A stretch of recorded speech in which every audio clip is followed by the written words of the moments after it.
राहुल गांधी जी की हर विदेश यात्रा भारत का अपमान करने में कहीं पीछे नहीं रहती और इस बार की प्रायोजित ये विदेश यात्रा भी उसी दिशा में है जहां वो अपमान तो प्रधानमंत्री मोदी जी का करना चाहते हैं, लेकिन अंत में देश का अपमान करने से नहीं हटते। पूर्व में भी आप देखें, वो भारत को एक राष्ट्र ही नहीं मानते, वो तो राज्यों का संघ कहते हैं और भारत के बढ़ते कदमों पर भी प्रश्न चिन्ह खड़ा करते हैं। आखिरकार राहुल गांधी जी विदेश में जाकर क्या पाना चाहते हैं?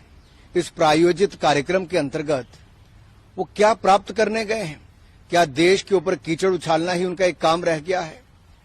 अंतर देखिए, जब जब राहुल जी बाहर गए तब तब उन्होंने देश के ऊपर प्रश्न चिन्ह खड़े किए, देशवासियों के ऊपर प्रश्न चिन्ह खड़े किए और मैं एक तरह से कहूं, जो साख भारत की आज पूरी दुनिया भर में बढ़ रही है उसको कहीं ना कहीं गिराने का काम लगातार राहुल गांधी जी करते हैं। एक तरफ प्रधानमंत्री जी के 6 दिन की यात्रा में लगभग 2 दर्जन दुनिया भर के प्रधानमंत्री, राष्ट्रपति उनसे मिलते हैं। 50 से ज्यादा मीटिंग्स होती हैं जहां पे कलाकार, साहित्यकार, उद्योगपतियों से लेकर खिलाड़ियों तक सब मिलते हैं। भारत के बढ़ते कदमों की चर्चा दुनिया करती है और भारत में एक भविष्य देखती है। होप दुनिया को भारत और भारत के नेतृत्व में नजर आती है।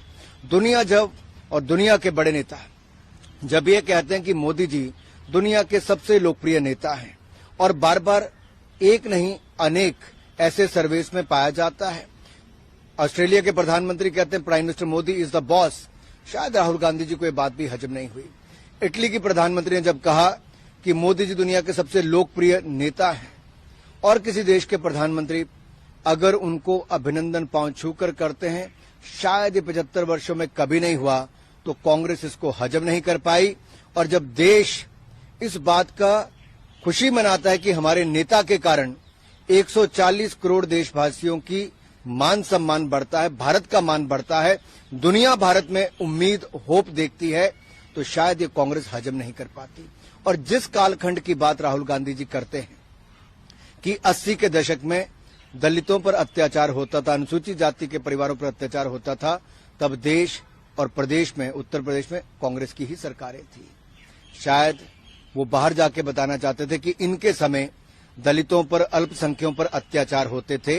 नरेंद्र मोदी जी की सरकार में सबका साथ, सबका विकास, सबका विश्वास और सबका प्रयास, इसी मूल मंत्र के साथ आगे चलते हैं।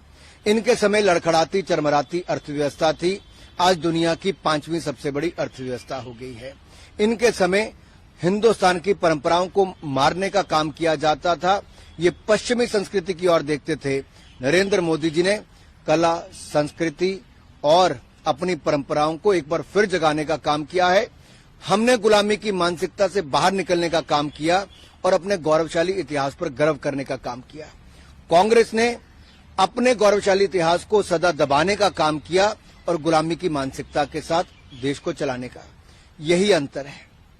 आज वो विदेशों में जाकर राहुल गांधी जी भारत, भारतीयों और भारतीयता को अपमानित करते हैं, बदनाम करते हैं, कीचड़ उछालते हैं। ये देश को कभी स्वीकार नहीं होगा।